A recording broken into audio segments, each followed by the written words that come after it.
Kim emailed this question.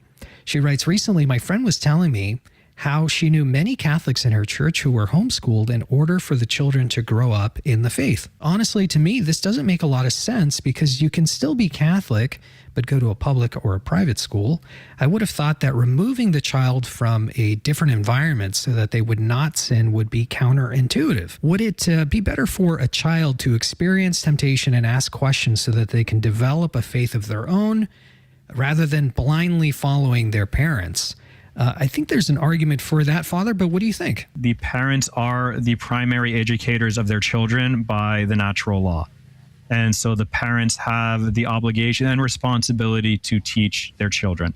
Now, if they wish to delegate that to public school, private tutors, whatever it might be, that is their choice, but it's their obligation. And so however they want to fulfill that, or they feel is best for fulfilling that, given their particular situation, then that's up to the virtue of prudence and their decision.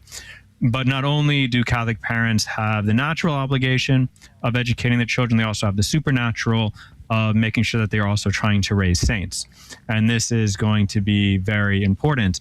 And so now it is true, yes, you can be Catholic in all these different environments, but the real sort of rub of the question is how much of an attack is the faith going to be under in these different situations?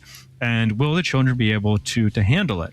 And so I'm sort of thinking of like the analogy of like a garden, right? You don't just take like a sapling and just put it out generally in the middle of the field and be like, well, it should be able to grow up okay. And yeah, maybe there's this giant storm coming in, but if it doesn't make it, then, it's better for the plants. Like, no, like generally you raise the saplings in a controlled environment. And then even when you have them planted, they'll have a stick or something to help their growth, right? So you just don't throw them out there. And so in this type of situation, I think we need to realize that children are not adults, and we need to guide them on the type of experiences that they're having. Especially, I think, just living in the world today, there's going to be enough temptations or confusion just going to the grocery store with the parent that you don't need to subject them to like 8 hours away from the supervision of a parent under who knows what type of conditions. I think that and two, when we're talking about homeschooling, it's not as if the children are just locked up at home all day. They take trips, there's co-ops, there's all sorts of other things involved in the homeschooling life that they are getting, a social life. They are going out and doing things with other people.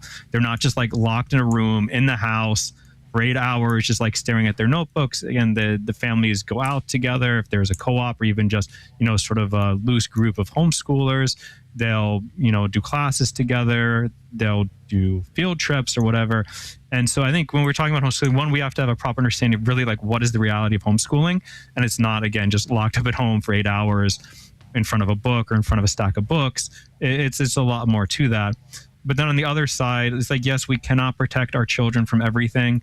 That's true, but we do maybe want to make sure that we're guiding the exposure and that we can be there to help them rather than just sort of putting them out there in the public school and be like, well, I hope it goes well, and then hope that the child would talk to us, because sometimes like things will happen, and if everybody else at school thinks it's normal, then the child may or may not talk about it at home. But again, what it comes down to is, yes, the parents are the primary teachers of their children, and they have that responsibility.